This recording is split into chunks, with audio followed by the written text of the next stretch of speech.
banyak ilmuwan, pakar, dan seterusnya yang sudah menyampaikan pandangan-pandangannya.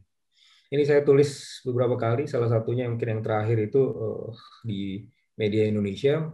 Saya tulis bagaimana kemudian membangun ekonomi ini berbasis ilmu pengetahuan. Topik kita pada malam ini adalah tentang corona yang makin menggila.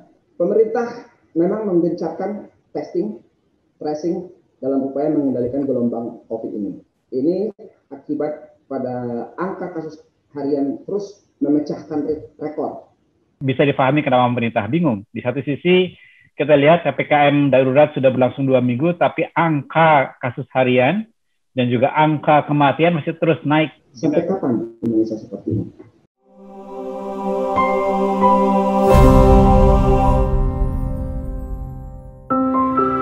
Proklamasi Demokrasi Forum, Ruang Kolaborasi Rakyat.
Bersama kita kuat, bersatu kita bangkit. Bismillahirrahmanirrahim. Assalamualaikum warahmatullahi wabarakatuh. Waalaikumsalam warahmatullahi wabarakatuh. Selamat malam kepada para panelis dan partisipan PDF pada malam hari ini. Balitbang DPP Partai Demokrat kembali mengadakan PDF atau Proklamasi Demokrasi Forum yang merupakan brand name acara diskusinya Balitbang. Saat ini sudah kita melakukan diskusi yang ke-16. Topik kita pada malam ini adalah tentang corona yang makin menggila. Bagaimana pemerintah bisa mengatasi krisis ini? Itu yang akan kita hadirkan. Telah hadir bersama kita para pembicara kita. Ada Ibu Alia Mustika Ilham. Terus nanti setelah Bu Alia akan ada Dr. Diki Budiman, seorang epidemiolog, ada juga Mas Fitra Faisal Hisyadi, seorang ekonom, dan juga Mas Firza Radiani dari Pandemic Talk. Baik, sebelum acara ini dibuka oleh Kepala Badan Penelitian dan Pengembangan DPP Partai Demokrat Mas Tommy, saya sedikit akan membuka acara kita malam hari ini. Latar belakang kenapa kita mengambil topik ini. 15 bulan sudah pandemi COVID ini kita lalui, dan diperparah lagi munculnya laporan harian yang sangat tinggi, yaitu lebih dari 1.200 orang. Angka ini diperkirakan akan semakin naik sebab tren kasus COVID yang baru kemarin naik per hari ini lebih dari 54.000. Jumlah tenaga kesehatan yang meninggal juga membuat miris kita, relawan Pusara Digital kemarin sempat mencatat 1.329 tenaga kesehatan yang gugur, termasuk 491 dokter sejak pandemi ini dinyatakan mulai ada di Maret 2020 lalu. Pemerintah memang menggencarkan testing, tracing dalam upaya mengendalikan gelombang COVID ini. Ini akibat pada angka kasus harian terus memecahkan rekor. Tapi angka kematian terus naik, mencemaskan banyak pihak. Hampir sekian menit terdengar sirene ambulans yang lewat, bahkan di sekitar perumahan-perumahan sering di toa-toa masjid pengumuman duka cita. Ketua Umum sempat mempertanyakan saat itu, Ketua Umum DPP Partai Demokrat Mas Agus Harimurti Yudhoyono AHY, sampai kapan Indonesia seperti ini? Angka kematian yang meningkat pesat ini mencerminkan sebaran penularan yang jauh lebih luas daripada yang terdata. Bahkan WHO sempat memperkirakan angka yang terdata di Indonesia itu 3 kali, bahkan 3 kali lebih besar. Fasilitas kesehatan di Pulau Jawa Bali nyaris kolaps dengan tingkat keterisian tempat tidur atau BOR mencapai 80-100%, jauh di atas batas aman WHO sebesar yang biasanya sebesar 60%. Pemerintah juga terlihat tergagap mengaku tidak menduga akan terjadi kenaikan kasus mulai akhir Juni. Pernyataan pemerintah ini dipertanyakan lagi oleh epidemiolog, ahli medis, dan para relawan yang media yang jauh-jauh hari meneriakkan peringatan akan terjadinya peningkatan kasus. Sikap penyangkalan pemerintah yang sempat terlihat pada awal pandemi Maret 2020 muncul lagi. Kemenkes sempat menolak anggapan fasilitas kesehatan kolaps, tapi menyebutnya over capacity. Kemenparekraf mengatakan yang terjadi bukan kelangkaan oksigen, tetapi keterbatasan. Staf Menteri Keuangan ketika ditanya soal tagihan triliunan dari rumah sakit yang mengeluh yang belum dibayar oleh pemerintah, menyatakan itu bukan utang tetapi pembayaran yang belum diverifikasi. Bahkan ketika Rumah Sakit Umum Sarjito Jogja kehabisan oksigen dan dalam sehari semalam 63 pasien meninggal pada insiden 3 hingga 4 Juli yang lalu. Belakangan terungkap, sebelum krisis oksigen ini, pemerintah masih sempat mengirim 3.400 tabung oksigen ke India pada awal Mei dan akhir Juni. Saat krisis di sana sudah mulai berlalu, padahal kejadian itu sudah mulai turun di India.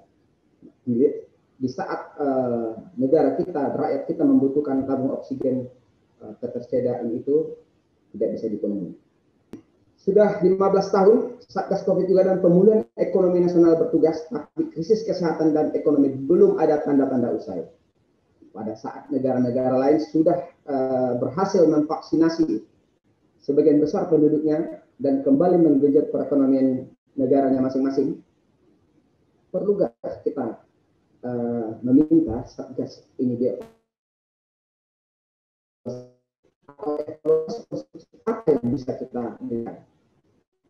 Bagaimana elemen-elemen masyarakat sipil termasuk partai politik dan pemerintah bila ikut turun membantu memberi solusi yang konkret? Perlu kita ketahui juga memang hari ini ada penurunan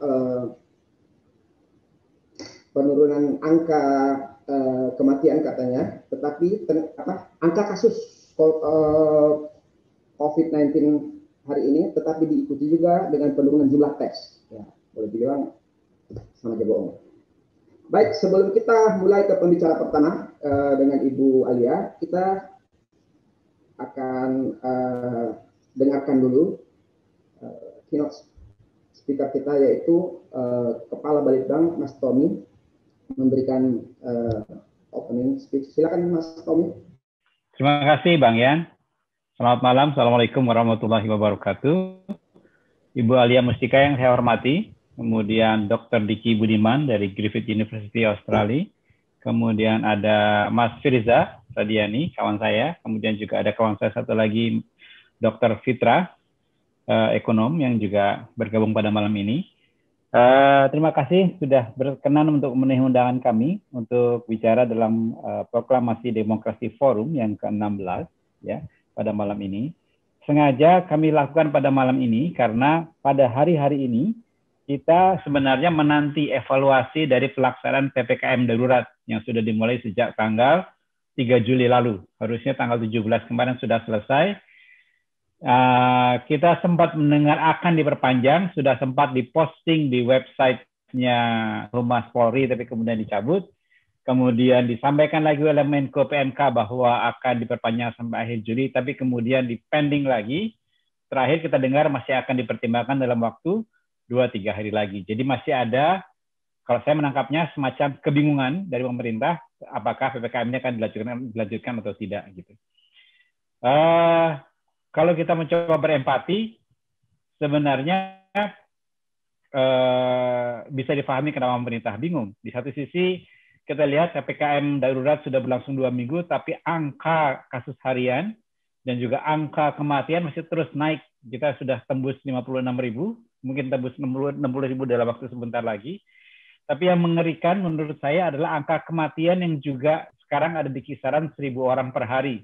Dan seperti yang disampaikan oleh Mas Firza di Pandemic Talks dan juga teman-teman yang lain, kawal COVID, lapor COVID, gitu, bahwa angka laporan dari pemerintah ini sebenarnya jauh lebih kecil daripada angka real yang terjadi di lapangan. Gitu. Kita kalau nggak salah kemarin ada estimasi dari WHO bahwa paling tidak angka yang terjadi di lapangan itu 2,5 kali lipat dibanding angka yang dilaporkan oleh pemerintah. Itu menunjukkan bagaimana penyebaran penyebaran virus ini jauh lebih luas daripada yang kita duga. Dan yang juga buat kita menjadi miris adalah beberapa bulan yang lalu kita melihat video tentang orang-orang yang bertumbangan, orang-orang yang bergelimpangan di pinggir jalan di Ekuador dan India. Dan sekarang itu kita lihat itu di Bekasi, di Tangerang, di Depok, gitu ya, di tempat-tempat yang dekat dengan kita. Dan sekarang kita juga mulai sering mendengar laporan dari desa-desa, dari tempat-tempat yang jauh, bahwa orang-orang mengira mereka sakit flu saja, tapi kemudian meninggal. Jadi situasinya lebih buruk daripada yang kita bayangkan semula yang kita bisa lihat, gitu ya. Nah, di sisi lain kita juga melihat masyarakat sudah mulai lelah, karena lelah itu kemudian menjadi marah, dan kita sudah melihat bagaimana muncul flashpoint, titik-titik konflik kecil-kecil di sana sini yang masih sporadis, tapi frekuensinya makin lama makin sering, gitu. Sehingga agak khawatir bahwa persoalan ekonomi masyarakat kecil ini bisa bergeser menjadi persoalan sosial keamanan. Jadi malam ini dalam waktu yang relatif singkat, saya ingin mengundang bapak-bapak, ibu-ibu sekalian untuk sumbang saran, sumbang pikiran tentang pertama, bagaimana kita melihat PPKM darurat selama 2 minggu ini? Apakah sudah efektif untuk mengendalikan pandemi? Rasanya sekarang hampir semua orang sepakat bahwa penyelesaiannya bukan lagi keseimbangan antara kesehatan dan ekonomi, tetapi harus sehat dulu baru ekonomi bisa bangkit. Karena kalau enggak kita akan tersungkur lagi. Terus yang kedua adalah apa yang kita bisa sampaikan kepada pemerintah sebagai evaluasi yang kritis sekaligus konstruktif gitu tentang pelaksanaan PPKM darurat ini. Terus yang ketiga, bagaimana kita elemen-elemen masyarakat sipil ini bisa saling berjejaring, berjalin tangan satu sama lain untuk menolong sesama kita, karena kita juga nggak bisa sepenuhnya menanti uluran tangan pemerintah. Harus ada sesuatu yang kita bisa perbuat sendiri. Mungkin itu saja yang bisa jadi saya sampaikan sebagai pembuka, sebagai koridor dari diskusi kita malam ini, karena diskusi malam ini tapi temanya penting, tamu-tamunya penting dan menarik semua.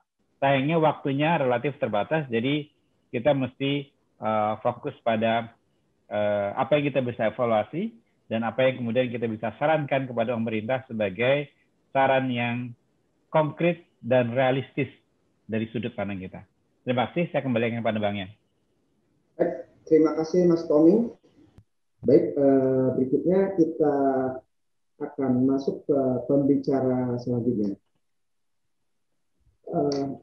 Mas Fitra ya berikutnya? Atau Mas Firza ya? Firza. Mas Firza, baik. Selamat malam Mas Firza. Selamat malam Pak Yan, apa kabar? Alhamdulillah. Apa kabar? Mas Baik, Mas Firza, terima kasih sudah diundang kembali. Iya, ini senang mengundang Mas Firza. Dari materi atau pembicara kita di Proklamasi Demokrasi Forum ini. Beliau ini background-nya dari Undip dan founder dari Pandemic Talks. yang merupakan platform informasi tentang COVID-19, data dari spektrum sains, kesehatan, dan sosial politik. Beliau juga seorang staf ahli Menteri Kesehatan. Jadi insya Allah kita dapat data yang akurat lah ini dari Mas Firza ini tentang pandemi ini. Baik, Mas Firza, silakan paparannya. Ya, izin kepada host, saya boleh share ini? Oh, sudah boleh ya? Bentar ya. Cuma 5 slide kok, 5-6 slide. Sudah terlihatkah? Maaf, Pak Ian, Mas Tommy? Aman ya? Sudah. Ya, kali ini saya coba menyampaikan perspektif sudut pandang yang lainnya ya, karena tadi Bu Alia, Prof Diki sudah dengan gamblang menyampaikan hal-hal yang utama. Tentu ini bukannya tidak penting yang saya sampaikan, tapi ini juga hal lainnya yang penting yang mungkin jarang kita bahas. Langsung saja. Bentar.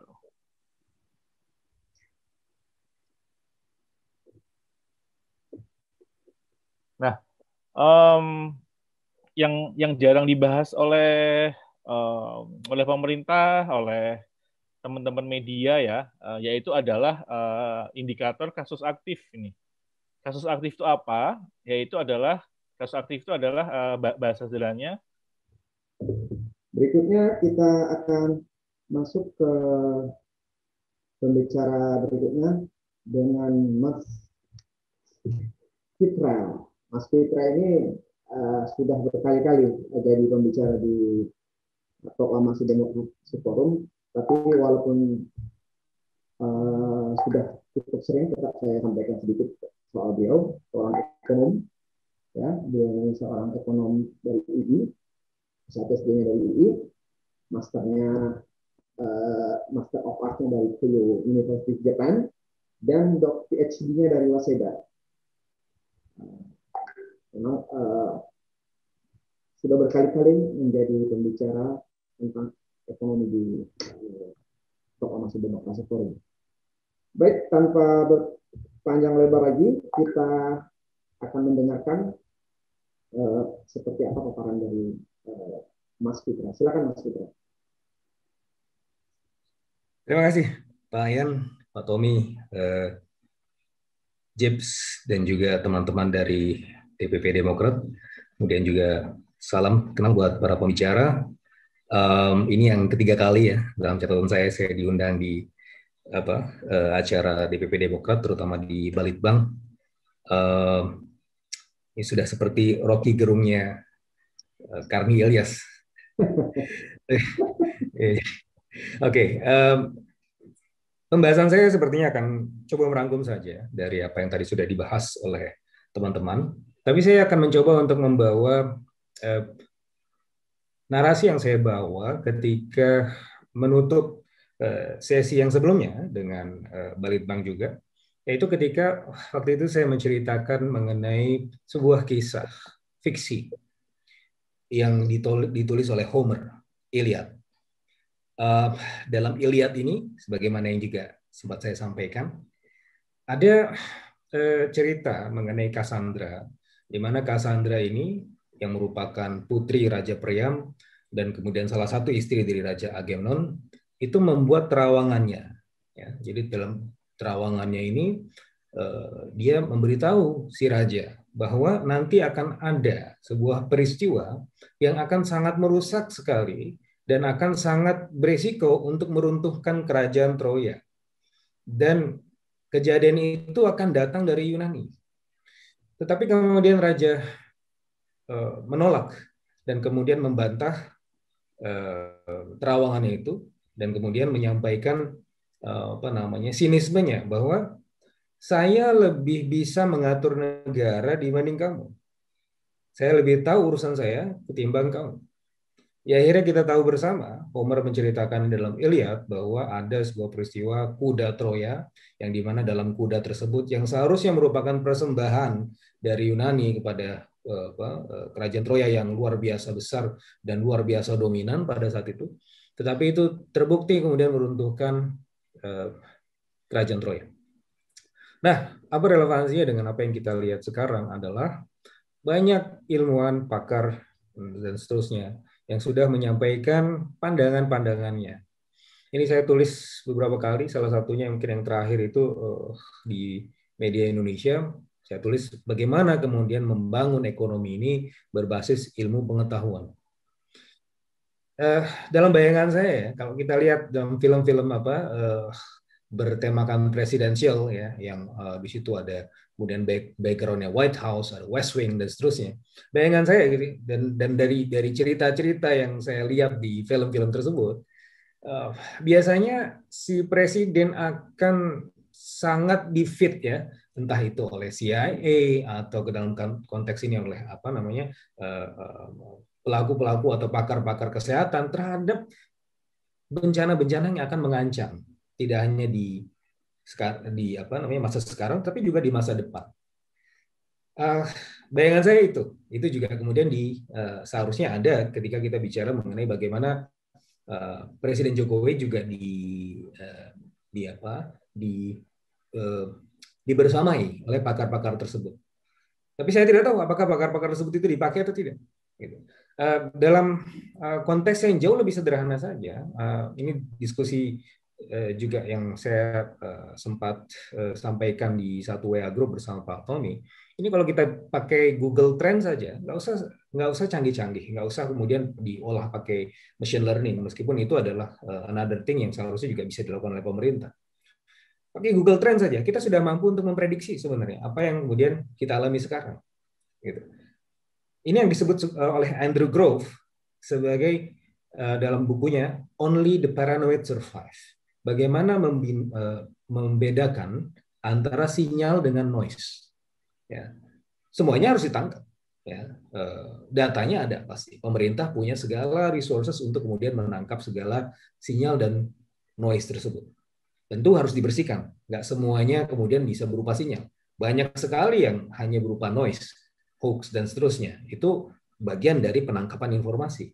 Tetapi yang juga tidak kalah pentingnya adalah kemudian bagaimana kemudian kita bisa membersihkan informasi itu sehingga kemudian menimbulkan sinyal-sinyal yang bisa ditangkap untuk kemudian melakukan antisipasi kebijakan. Ini yang disebut Andrew Grove sebagai only the paranoid survive. Ya, kita harus selalu senantiasa melihat ya kondisi-kondisi apa yang kita hadapi di sekarang dan juga masa depan. Nah, jadi kalau dalam konteks kita bicara mengenai performance ekonomi, ya persepsi resiko oleh masyarakat dunia itu ini saya kutip dari World Economic Forum, infectious disease itu masih merupakan sebuah fenomena yang akan membersamai kita setidak-tidaknya sampai 2 tahun ke depan. Dan oleh karenanya segala sesuatunya harus punya prioritas yang kemudian mengarahkan ke sana. Kalau tidak juga ada akan masalah-masalah lain, ada masalah-masalah ikutan ya dari infectious disease ini yang mana ini juga merupakan bagian dari global risk horizon ya. Bagaimana kemudian ada asset bubble burst ya, bagaimana kita lihat sepanjang tahun 2020 ada pertumbuhan yang disproporsional antara sektor keuangan dan juga sektor-sektor yang lain, terutama sektor-sektor yang mengandalkan mobilitas gitu ya. Itu ada pertumbuhan yang disproporsional. Nah, ini juga kemudian akan membuat resiko terhadap aset bubble ini bisa meledak di saat-saat yang lain. Gitu. Tapi ini semua sebenarnya dipicu oleh root cost-nya. Root cost-nya apa? Nah, kalau kita bicara untuk kondisi Indonesia, ya, ini ada satu yang baru saya kerjakan untuk kemudian melihat kenapa sih ketika US dollar sekarang tendensinya kan terdepresiasi. Ya, kenapa terdepresiasi? Karena ada akselerasi inflasi di US sebagai akibat dari adanya gap antara supply dan demand. Demand-nya itu tumbuh secara lebih cepat dibandingkan dengan kapasitas supply-nya, sehingga itu kemudian memunculkan adanya supply dan demand gap tersebut. Akhirnya apa? Menimbulkan inflasi yang terakselerasi dan tertinggi semenjak tahun 2008. Nah, ini suatu hal yang sebenarnya disyukuri di Amerika Serikat karena ini artinya ekonominya bergerak ya, stimulusnya sudah kemudian berjalan dan seterusnya. Nah, di sisi yang lain, kondisi ini sebenarnya memunculkan, kalau kita dalam konteks parity, dalam konteks perbandingan antara US dollar dengan kemudian mata uang lain, gitu ya, terutama di emerging markets, US dollar ini tendensinya adalah terdepresiasi, begitu. Nah, tetapi kenapa kemudian rupiah tidak mengikuti, ya, tidak hand in hand dengan peristiwa yang terjadi di US? Padahal US selalu sangat signifikan buat perkembangan terutama di emerging markets. Dalam konteks ini seharusnya secara fundamental rupiah terapresiasi terhadap US dollar karena ada faktor-faktor fundamental ekonomi yang kemudian membersamai dan kemudian menjadi lebih positif untuk rupiah. Tapi kenapa tidak? Kenapa kita melihat volatilitasnya agak berlawanan arah dengan apa yang terjadi di US? Nah, setelah kita lihat gitu, yang paling dominan dibandingkan dengan yang lain, ini ada indeks eksternal, global economy, kemudian ada obligasi moneter dan seterusnya. Yang paling besar pengaruhnya adalah COVID, begitu. Nah, sehingga untuk menuntaskan masalah-masalah baik di jangka pendek maupun di jangka panjang, maka COVID-nya juga harus kemudian ditanggulangi. Nah, ini yang disampaikan oleh Krugman hampir dalam setiap tulisannya di kolom New York Times, hampir dari setiap perbincangannya di platform-platform baik itu di social media maupun tayangan diskusinya di CNBC, CNN dan seterusnya. Dia selalu bilang seperti ini. Anda salah membandingkan antara epidemiologis dengan ekonomis. Itu bukan suatu hal yang harus diperbandingkan. Kita ilmunya sama. Adapun ekonom-ekonom, kata Krugman, ini sekali lagi saya mengutip Krugman, katanya you need to be on the shoulder of giant. Ya, jadi saya kutip Krugman, kalau salah salahkan saja Krugman, bukan salah saya. Jadi dia bilang begini, kalau misalnya ada ekonom yang kemudian menyatakan hal yang lain, bukan menangani pandemi, tapi hal yang lain yang diurusin, itu adalah ekonom-ekonom bengkok, kata Krugman. Crank economist. Saya nggak menganggap mereka ekonom. Mereka adalah bagian dari kroni kepentingan, kata si Krugman.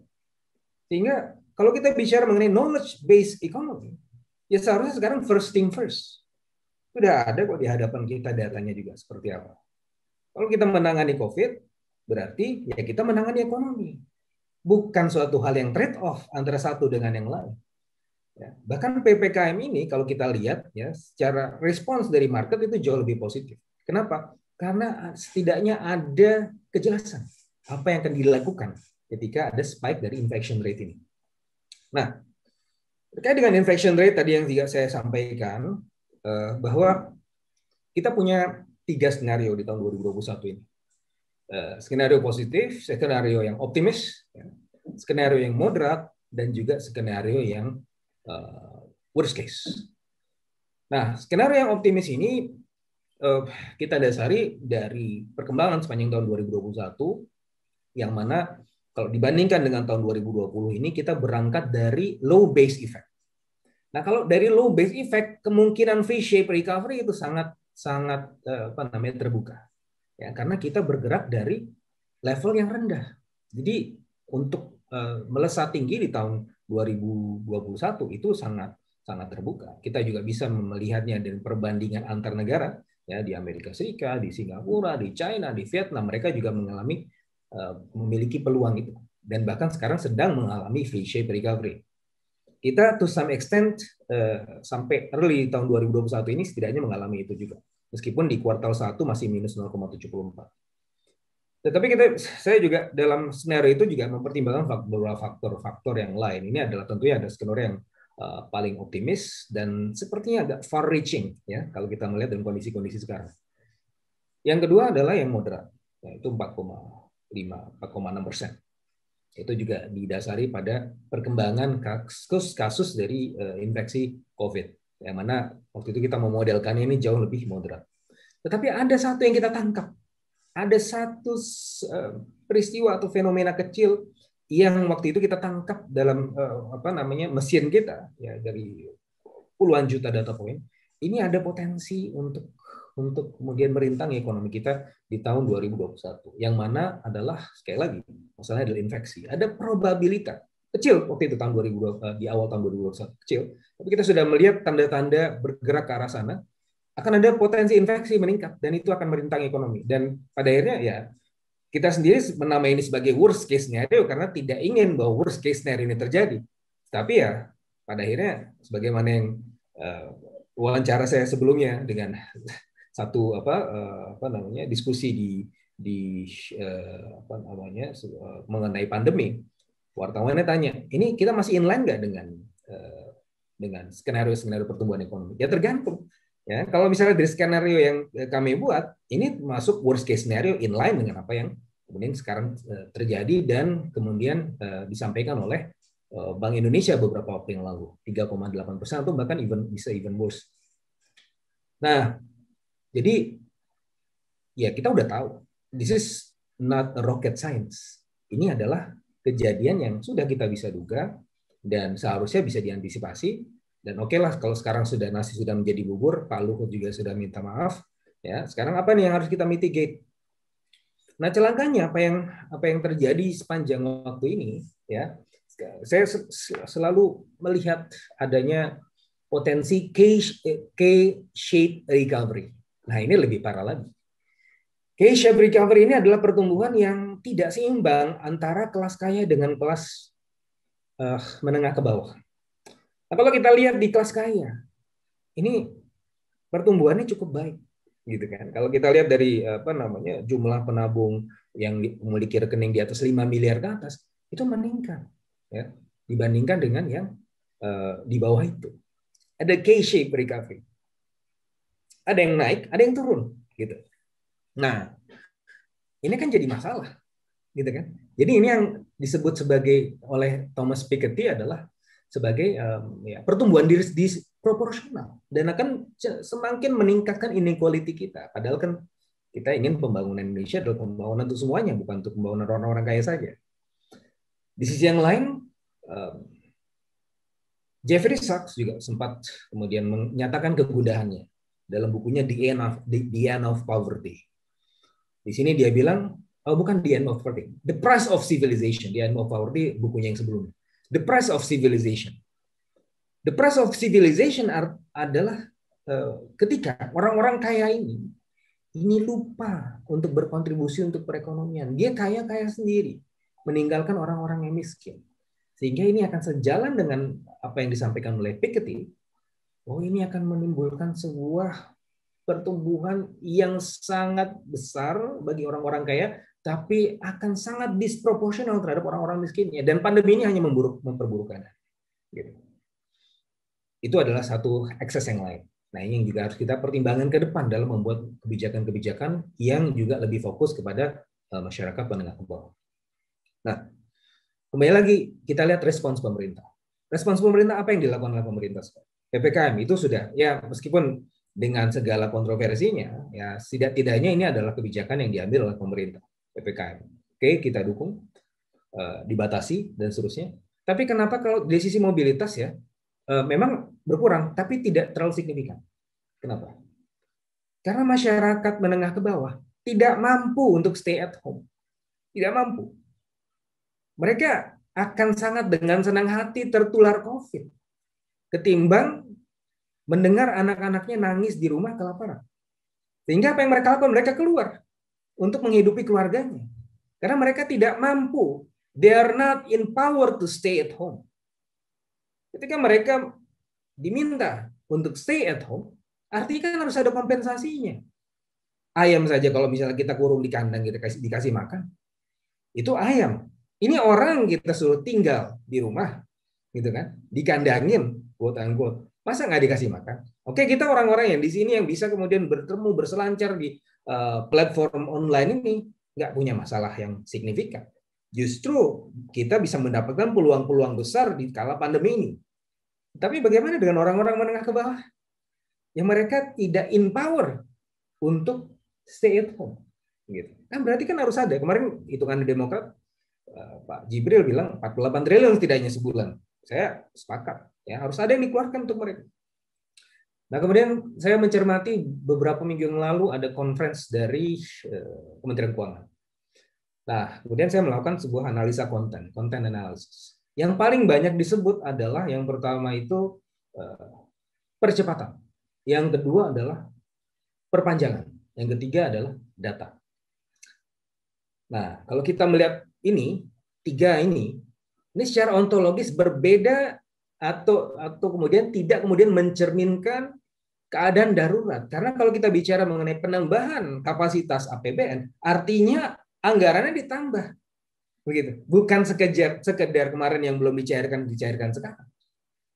Karena apa yang kemudian kita lihat yang tiga ini kalau berdasarkan analisa konten, terutama yang dua di awal, ya percepatan perpanjangan, oke lah perpanjangan mungkin ada konsekuensi tambahan anggaran, tapi saya rasa dalam hitung-hitungannya nggak sampai 15 triliun.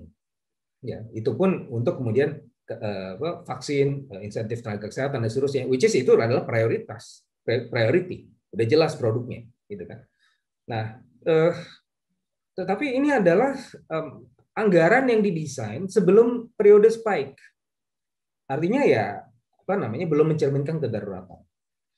Nah, tetapi kalau saya cermati lagi, kemudian saya ulang-ulang lagi, kemudian press conference-nya itu, kemudian kita lakukan analisa konten lagi, ada yang ketiga, faktor yang ketiga itu data. Dan kemudian saya sempat tangkap beberapa pesan subliminal dari Menteri Keuangan bahwa kita belum, ini secara implisit, bahwa ini anggarannya sebenarnya ada. Tadi seperti yang disampaikan Mas Dirza, ada. Kan bisa ditambah, bisa nggak? Bisa. Sampai 50-100 triliun masih bisa.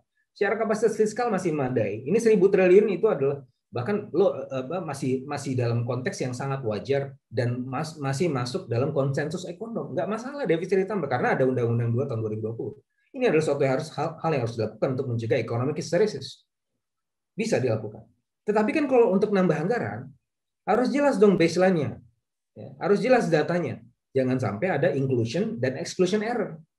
Itu kan sebenarnya yang ditakutkan oleh Kementerian Keuangan ketika menambah anggaran. Ketika mencairkan anggaran tapi tidak ada basis. Nah, ini adalah sebenarnya pesan subliminal yang dikirimkan ke kementerian-kementerian teknis. Kementerian mana yang paling signifikan di sini?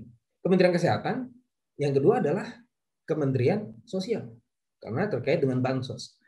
Saya sebenarnya sangat appreciate sekali dengan Kementerian Kesehatan sekarang, sangat adaptif menurut saya. Terlepas dengan beberapa kontroversi yang terbaru mengenai vaksin gotong royong yang individual, tetapi saya rasa ini mereka sangat responsif. Ya. Pak Budi Sadikin ini sangat luar biasa menurut saya. Dan ketika itu permasalahannya adalah bukan di Menteri Kesehatan, permasalahannya di Menteri Sosial. Pesan subliminal yang saya tangkap dari press conference tersebut. Kenapa? Karena ya data ini meskipun basis data sosial kita itu adalah salah satu yang terbaik tidak hanya di ASEAN, bahkan di Asia merupakan salah satu yang terbaik ya. Dibanding India yang kacau balau seperti itu, kita jauh lebih baik. Tetapi ini ada dinamisme sepanjang tahun 2020 yang kita lihat basis datanya itu sangat dinamis bergeraknya sepanjang tahun 2020 dan sampai tahun 2021 karena ada pindah alamat, kemudian yang paling signifikan ada yang keluar dari kerjaannya, ya. Terus kemudian ada yang sebelumnya masuk kategori middle class kemudian harus terlempar. Ini adalah sebenarnya apa yang diwanti-wanti oleh World Bank ketika mereka bilang kita ada 120 juta orang aspiring middle class yang baru berangkat dari kelas miskin mau menuju kelas menengah tetapi harus diganggu COVID sehingga mereka sangat rentan untuk kembali menjadi miskin. Dan ini kan harus diupdate datanya. Tapi kita lihat sepanjang tahun 2020 sampai tahun 2021 banyak sekali kasus bansos kemarin dikorupsi. Terus terakhir kita lihat Menteri Sosial melakukan sesuatu yang sangat mikro atau bahkan nano, nyari kompor gas, bukan memperbarui data. Nah ini kan suatu hal yang kemudian harus dibenahi gitu ya. Berpikirnya harus lebih makrokosmik, bukan hanya mikro. Mikro betul penting, tetapi perlu disadari lagi bahwa menteri-menteri ini kan pemikirannya harus holistik, ya tidak hanya kemudian mengurusi dapur umum, gitu. Yang paling penting di sini adalah updating data, karena Kementerian Keuangan tidak bisa keluar uangnya kalau datanya nggak jelas. Ya nanti kan kemana-mana lagi dong. Ya pertanggungjawabannya seperti apa? Nah ini kemudian yang harus kita perhatikan ke depan. saya rasa kalau dari sisi recovery kita sudah sebenarnya dari sisi tren mobilitas sempat kemudian membaik ya kalau kita tangkap dari Google Mobility Matrix.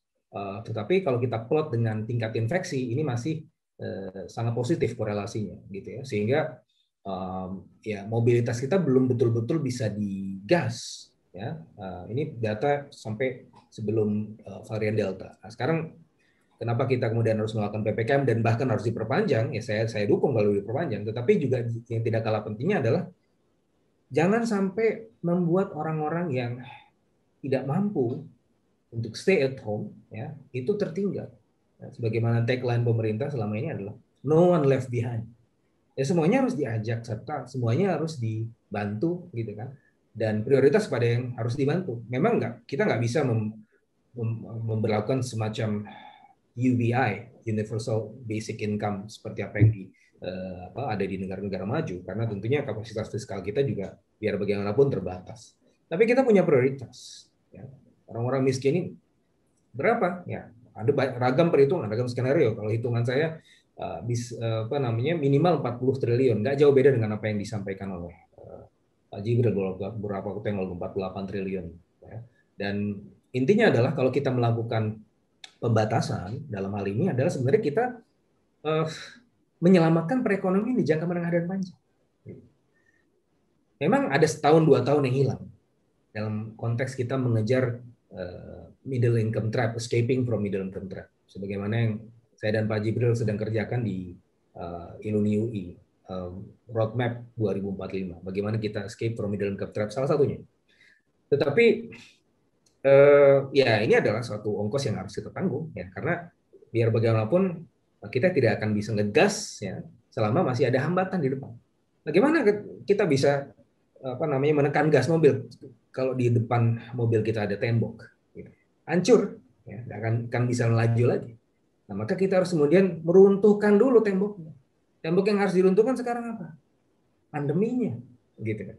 Jangan sampai kemudian para pejabat kemudian punya semacam permasalahan anosmia. Anosmia yang merupakan salah satu gejala COVID sekarang ini sedang menggejala di pejabat-pejabat kita. Nggak bisa mencium keadaan. Nah ini kemudian harus diperbaiki. Jangan sampai kemudian ketika Cassandra kemudian menyampaikan ini, kemudian dinilai Anda tidak mengerti. Anda berada di luar pemerintahan, Anda tidak tahu apa yang kita jalankan, Anda tidak tahu datanya, Anda bukan siapa-siapa. Nah, ketika pemerintah punya mentalitas seperti itu, maka ya sudah. Ya tunggu aja kuda Troya masuk dan kemudian meruntuhkan kerajaan Troya. Itu saja dari saya. Terima kasih. Assalamualaikum warahmatullahi wabarakatuh. Waalaikumsalam warahmatullahi wabarakatuh. Menarik sekali Mas Fitra. Mas Fitra, sebelum lanjut ke sesi tanya jawab berikutnya, saya sedikit mau menanyakan soal PPKM ini. Tadi sempat disampaikan bahwa biaya andai kata ini PPKM katakanlah lockdown atau lockdown setengah hati itu dilakukan, kenapa tidak kita lakukan betul-betul lockdown seperti yang memang ada di undang-undang itu ya, karantina wilayah itu, karantina wilayah ya. Bahkan sudah dihitung kemarin biaya untuk lockdown itu, bahkan ini hitungan saya dapat kemarin dari teman di Komisi 11, itu biaya katakan 14 hari itu maksimal itu 280 triliun. Jadi tapi benar-benar lockdown seperti yang Mas Fitra tadi sampaikan, ya mereka disuruh diam tapi ya dikasih makannya. Ibaratnya ayam yang kita taruh kandang tapi kita diamin aja bisa mati kan gitu ya. Dan juga rakyat miskin itu biasanya yang kurang mampu atau prasejahtera ya, keluarga prasejahtera itu dibilang nggak kuat menahan tangisan anaknya yang minta makan ya, dia tetap keluar karena COVID. Tapi andai kata dijalankan lockdown yang tidak setengah hati itu dilakukan benar-benar total lockdown, biaya itu ternyata seharusnya bisa diambil dari kayak seperti yang saya dengar, dana sal kita sendiri aja di tahun 2020 masih ada sisa 300 triliun. Bahkan anggaran infrastruktur yang kita bisa refocusing itu sekitar 400 triliun. Itu kan sudah melebihi biaya lockdown yang benar-benar total lockdown. Katakanlah, maaf nih pemerintah gengsi menerapkan istilah lockdown, ya silakan PPKM apapun namanya, tapi penerapannya tetap yang tadi rakyat harus dikasih biayanya gitu. Jadi sebenarnya seharusnya tetap terserah seperti itu atau benar-benar kita terapkan seperti sesuai undang-undang kekarantinaan wilayah. Gimana Mas Fitra seharusnya? Andai pun kita punya skenario yang paling berat sampai kemudian harus digembok sama sekali dan harus keluar sampai tambahan tag 280 triliun, kita masih bisa dan masih mampu, Pak Yan. Kenapa? Karena begini, kalau dibanding, jadi gini kan, saya ini sekali terinspirasi oleh Kisore Mahbubani, ya, meskipun dengan ragam kontroversinya, tetapi ada beberapa pernyataan-pernyataan atau beberapa penelitiannya yang saya rasa cukup menarik dan juga kemudian inspiratif.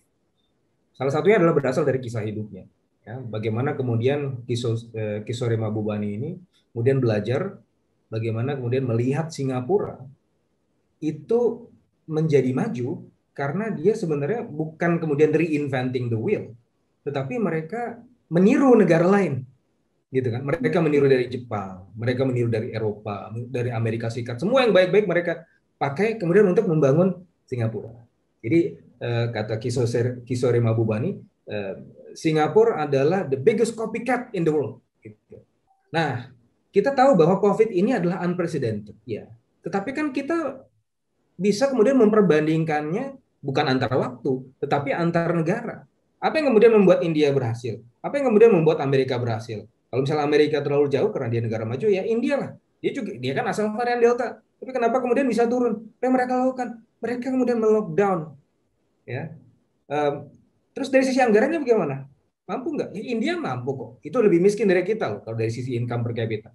Dan kalau kita lihat dari paket stimulus kita, itu masih less than 5% dari GDP. Amerika Serikat 10%, Jerman 30%, Jepang 20%, rata-rata ASEAN itu di atas 5%. Artinya ruangannya masih terbuka gitu. Jadi saya rasa sih memang akan ada konsekuensinya, jelas. Ya, ini kan adalah pilihan-pilihan. Hidup adalah pilihan-pilihan. Ekonomi adalah juga kebijakan atau ilmu tentang pilihan-pilihan. Nah, ada konsekuensinya apa? Utangnya naik, ya pasti, gitu kan. Defisitnya melebar, pasti. Tapi kan kita harus melihat nih, first thing first, apa yang harus diurus lebih dulu. Nah, kalau misalnya mau nambah anggaran, ada. Undang-undang tahun 2020 sudah kemudian menjadi payung hukum. Kemudian kalau dari beberapa simulasi ad hoc kami, Bank Sentral dalam konteks bauran kebijakan tadi, masih kemudian balance sheet-nya itu masih tahan sampai 1.000 triliun lagi, gitu kan, untuk kemudian menyerap obligasi pemerintah, masih tahan.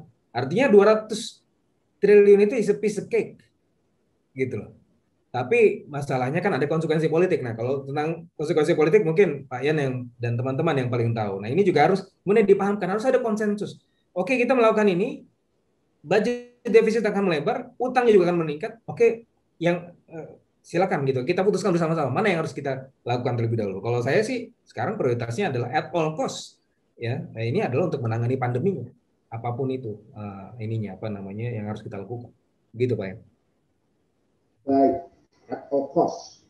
Karena yang diselamatkan nyawa dulu, baru kita ngurus ekonomi. Gimana mengurus ekonomi kalau rakyatnya udah pada mati bergelimpangan, gitu ya. Baik, berikutnya kita akan masuk ke sesi tanya jawab. Sedikit saja ini kita akan mundur dulu, banyak sekali sebenarnya pertanyaan dari partisipan kita ini. Pertama untuk Mas Firza, ya. Terkait adanya isu koordinasi vertikal pusat daerah yang sebelumnya disampaikan, menurut Pandari Talks, apa jalan keluarnya? Apakah perlu dilakukan perubahan kelembagaan yang ada saat ini, atau haruskah Presiden langsung yang memimpin tim pengendalian COVID ini? Begitu Mas Firza, pertanyaan daripada partisipan kita. Ya Pak Ian, coba saya jawab ya. Ya.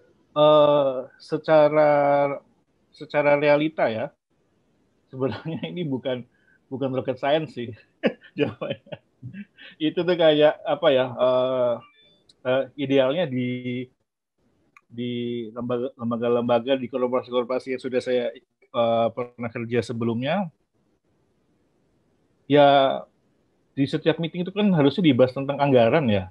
Itu sih. Lalu setiap ini udah bukan ini nggak butuh leadership yang luar biasa sih.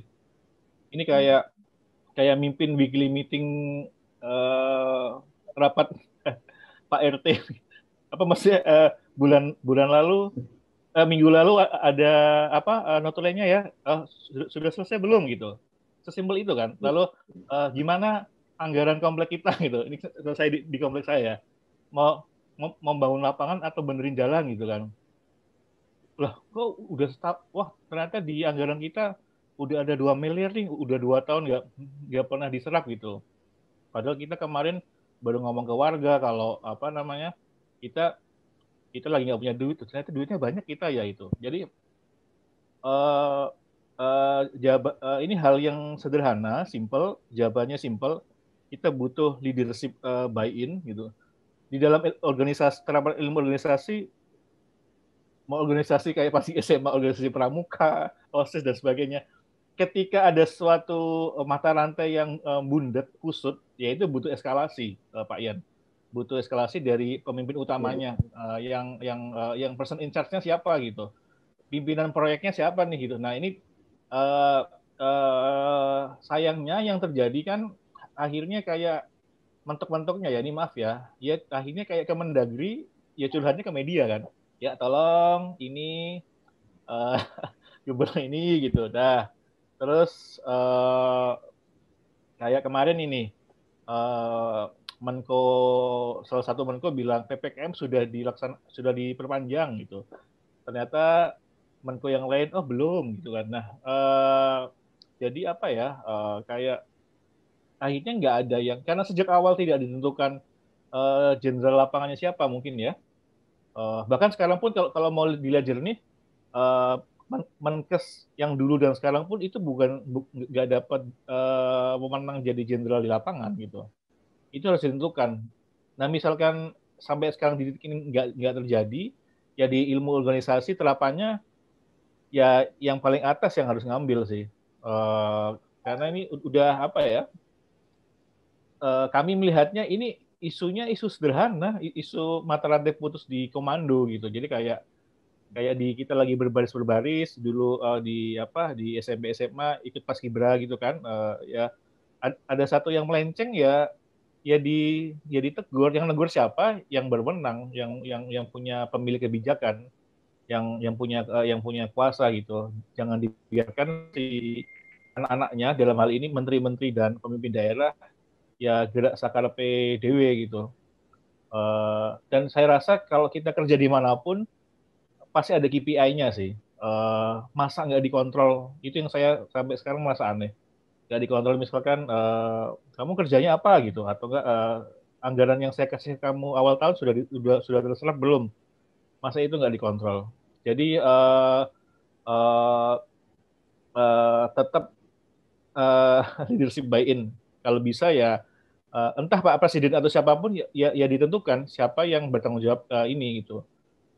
Yang apa namanya yang in charge yang jadi kapten kayak main bola itu yang jadi kapten siapa nih gitu jangan lo deh gitu loh bukannya lo yang harusnya nyerang ya lo harusnya bertahan ya nah ini yang nggak terjadi orkestranya ini demikian Pak Yan. Seperti kemarin Bukayo Saka umur 19 tahun harus menjadi Nah itu kan penendang juga penalti penentu Inggris ya. Padahal masih ada Raheem Sterling. Iya, ya iya. Anjing rilis gitu atau Stone gitu kan ya itulah. Baik. Ini sebenarnya banyak beberapa pertanyaan terkait vaksin juga. Mungkin saya hanya pilih saja beberapa pertanyaan yang masih relevan ya, karena dua pembicara kita kebetulan sudah duluan karena ada keperluan lain dan satu lagi sedang kurang enak badan. Ini tentang vaksin. Oke, kita masuk ke ada dari Harlan katanya. Ini katanya ada hantu yang menghantui pemerintah jika ekonomi maka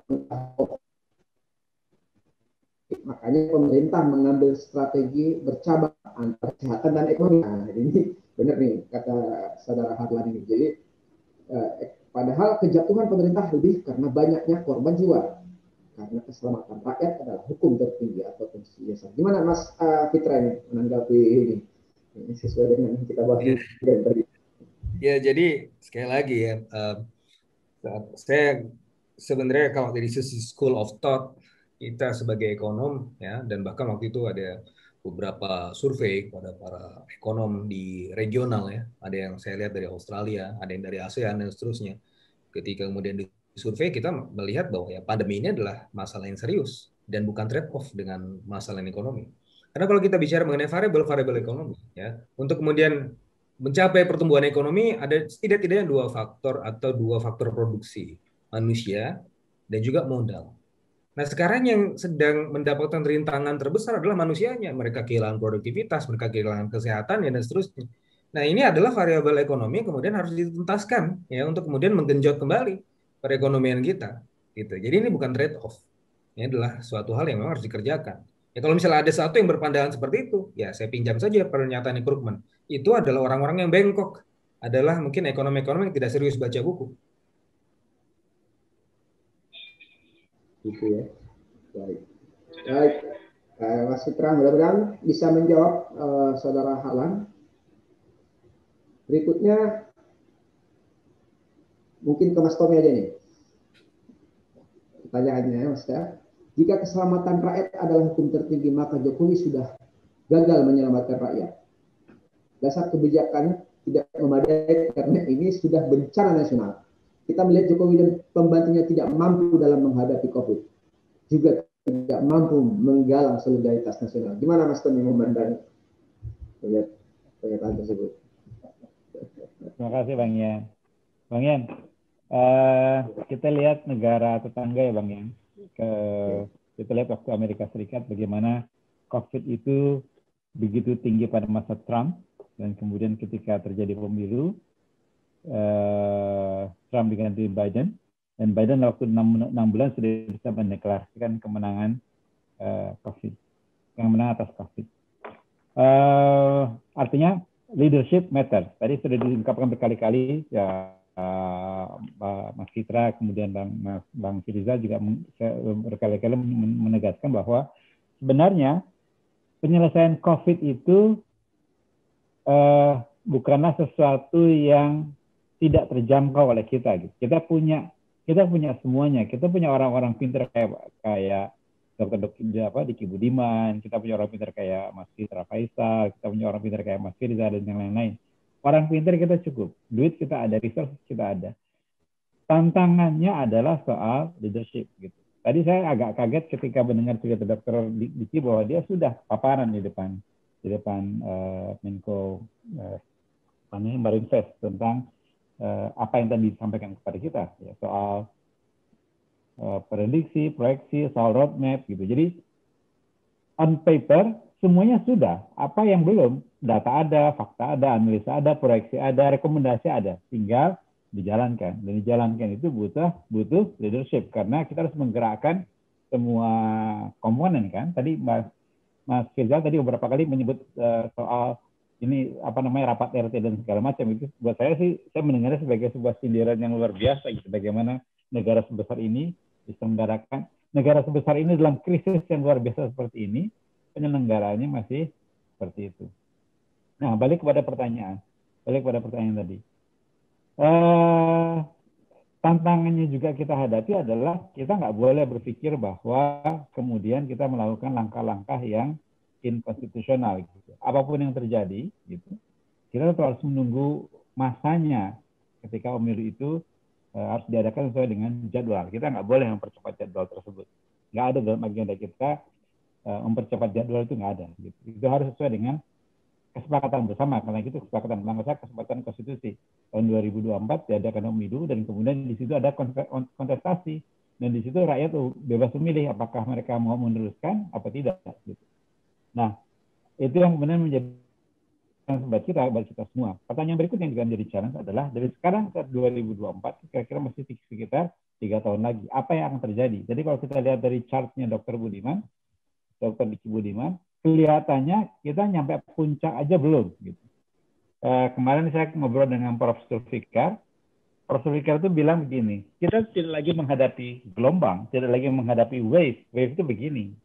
Kita menghadapi dinding, gitu. Karena angka percepatannya luar biasa. Tadi Mas Firza sudah menunjukkan dari 100.000 ke 200.000 18 hari, 200.000 ke 300.000 8 hari, 300.000 ke 400.000 8 hari, 400.000 ke 500.000 cuma 4 hari gitu. Dan kita mungkin sejuta itu mungkin nggak akan lama lagi gitu.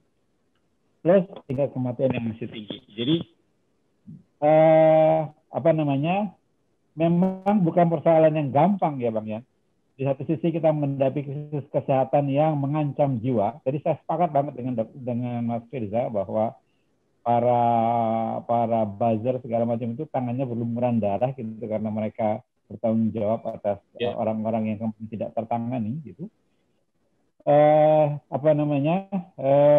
Kemudian kita juga menghadapi tadi peringatan yang sudah berkali-kali kita dengar bahwa begitu kasus aktif mencapai 1 juta, maka ancaman kolaps fasilitas kesehatan kita bukan lagi fungsional kolaps seperti kata IDI gitu, dia benar-benar sudah bisa structural collapse gitu. Rumah sakit darurat bisa segera dibikin di waktu semalam, tapi tenaga kesehatannya kan nggak mungkin. Sekarang lagi diupayakan supaya mahasiswa akhir atau mereka yang sudah menembus ujian bisa segera diturunkan gitu. Tapi juga tidak semudah itu menggantikan 500-an lebih dokter, 1.200 tenaga kesehatan yang sudah gugur bersama dengan pengalaman mereka. Jadi menurut saya itu tantangan yang buat kita lebih rumit ya Bang ya. Buat saya sekarang per hari ini, per saat ini, tantangan menyelesaikan COVID itu malah lebih clear, lebih jelas. Kelihatan tuh the light at the end of the tunnel-nya tuh kelihatan. Challenge-nya adalah punyakah kita kapasitas kepemimpinan nasional untuk bisa mencapai itu, gitu. Karena semuanya sudah ada, roadmap-nya sudah ada, proyeksinya sudah ada, langkah-langkah mitigasinya sudah ada, resources-nya ada, tinggal direalokasi, gitu ya. Kemarin kan kita juga sempat dengar misalnya ada simulasi dari Bang Marwan Ciasan, ya, sekretaris fraksi. Beliau mengutip kata-katanya Presiden Jokowi ketika diwawancara di Mata Najwa. Presiden waktu itu memperkirakan bahwa untuk lockdown seluruh bangsa Indonesia selama 2 minggu itu butuh dana sekitar 281 triliun gitu. Pertanyaannya apakah dana itu ada? Nah ternyata Bang Marwan menunjukkan masih ada silpa yang jumlahnya hampir 300 triliun. Masih ada alokasi anggaran infrastruktur yang jumlahnya 400 triliun, 700 triliun. Artinya hampir 3 kali kebutuhan yang dibutuhkan untuk bisa lockdown selama 2 minggu dan menghidupi rakyat selama mereka lockdown gitu. Sehingga kemudian kita benar-benar bisa memutus rantai ini. Pertanyaannya itu adalah opsi-opsi yang sudah ada di depan mata, tinggal diambil keputusannya. Pertanyaannya, siapa yang mengambil keputusan? Seberapa berani pengambil keputusan itu mengambil keputusan seperti itu? Gitu. Jadi itu Bang Yang. Kalau penyelesaian COVID buat saya clear sebenarnya. Challenge-nya bukan apa-apa lagi. Challenge-nya bukan ilmu, challenge-nya bukan teknologi, challenge-nya bukan resources, challenge-nya adalah leadership, clear leadership. Nah, pertanyaannya Bang Yang itu lebih rumit lagi. Jadi sekarang kira-kira 3 tahun lagi, bangsa ini mesti bertahan seperti apa? Gitu. Sampai kemudian kita punya kesempatan untuk melakukan kontestasi kepemimpinan lagi. Gitu. Yang jelas, nggak ada bayangan, nggak ada agenda, nggak ada rencana untuk mempercepat itu, Bang. Betapapun sulit situasinya, kita harus setia pada jadwal konstitusi. Jawaban saya seperti itu, Bang. Baik, terima kasih Mas Tommy atas jawabannya. Kepada teman-teman partisipan semuanya, beberapa pertanyaan sebenarnya diarahkan ke pembicara lain. Jadi mohon maaf ada tadi Baron, Mas Ismail, Yevri sudah cukup mewakili saya rasa jawaban-jawaban dari tiga pembicara yang hadir malam ini. Ada tadi juga pertanyaan ke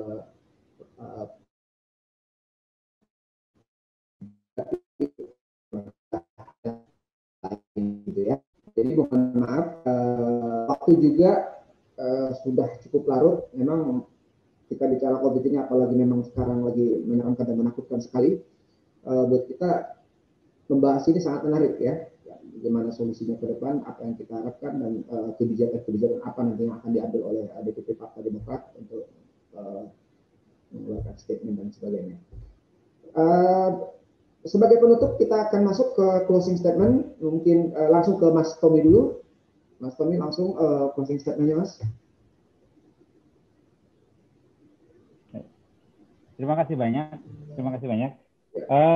Sekali lagi saya mengucapkan terima kasih banyak atas insight, usulan, kemudian saran dari Mas Firza, Mas Fitra, kemudian tadi Dr. Diki, Bu Alia, gitu ya.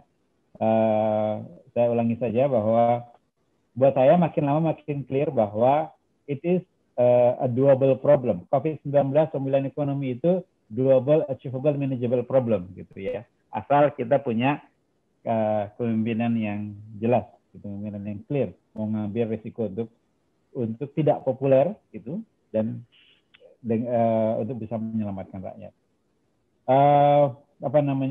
Ke depan yang mesti kita lakukan adalah kita harus mau nggak mau dalam keadaan situasi sulit apapun, walaupun kita rasanya kok kayaknya nggak ada masa depan yang cerah di depan kita ya, tapi ya dialog seperti ini, diskusi seperti ini, networking seperti ini harus tetap dijalin, harus tetap dirangkai bersama, sehingga pada saatnya kita bisa punya kekuatan kolaborasi bersama-sama gitu untuk bisa menyelamatkan bangsa ini, karena kalau bukan kita ya siapa lagi gitu.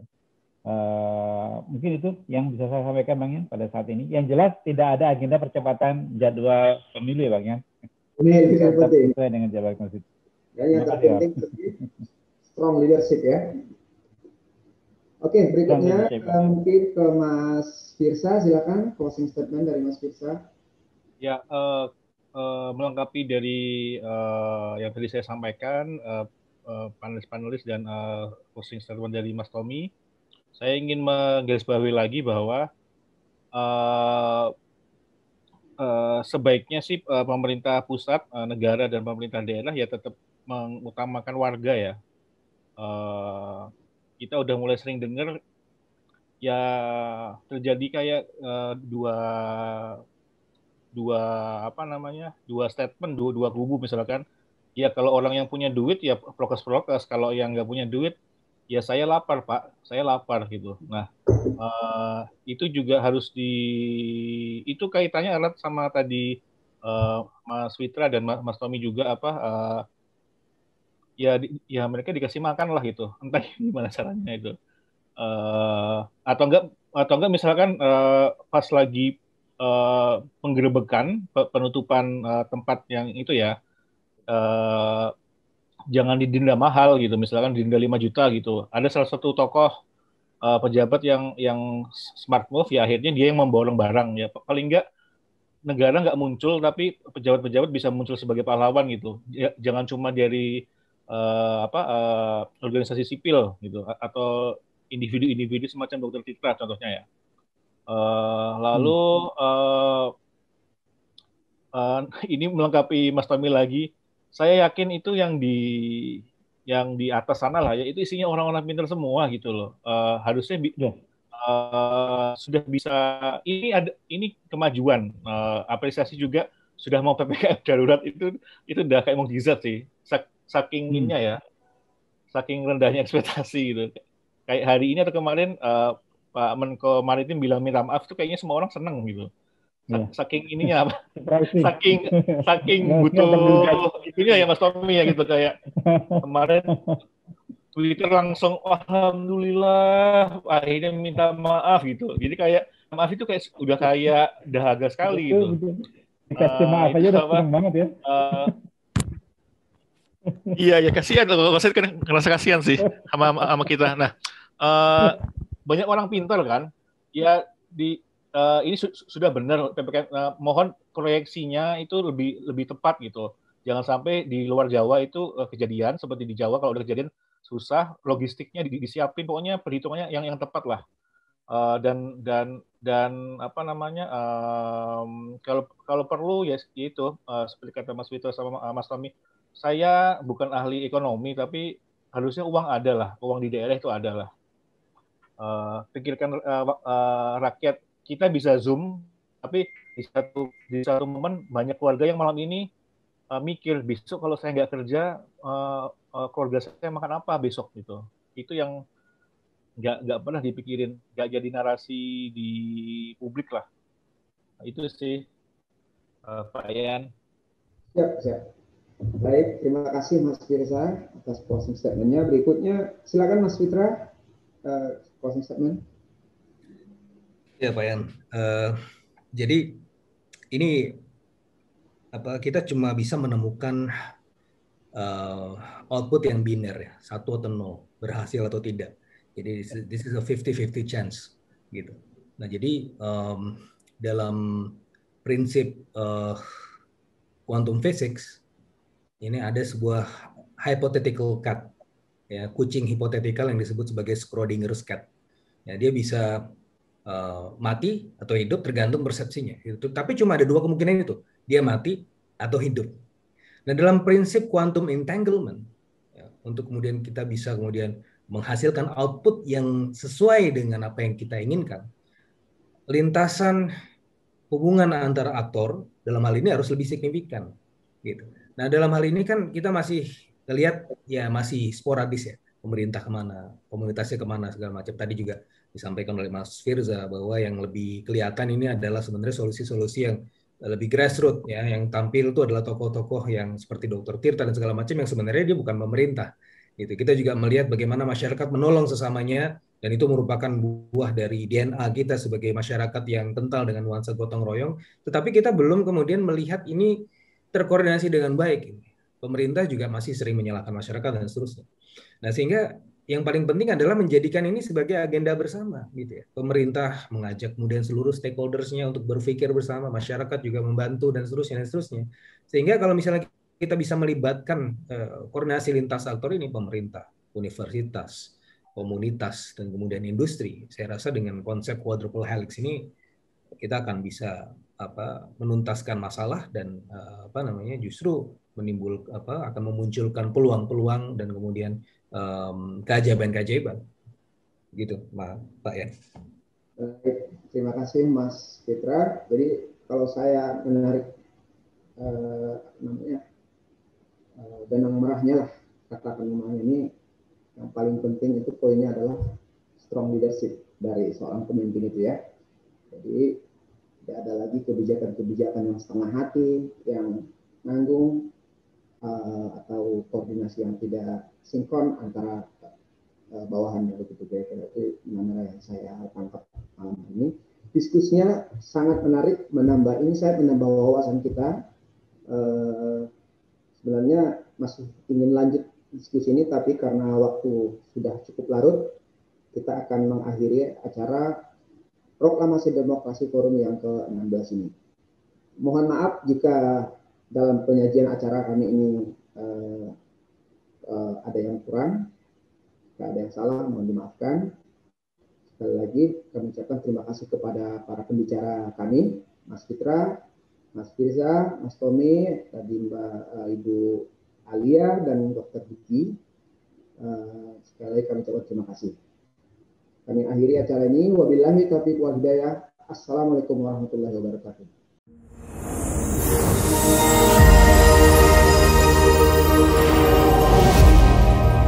Bersama kita kuat, bersatu kita bangkit.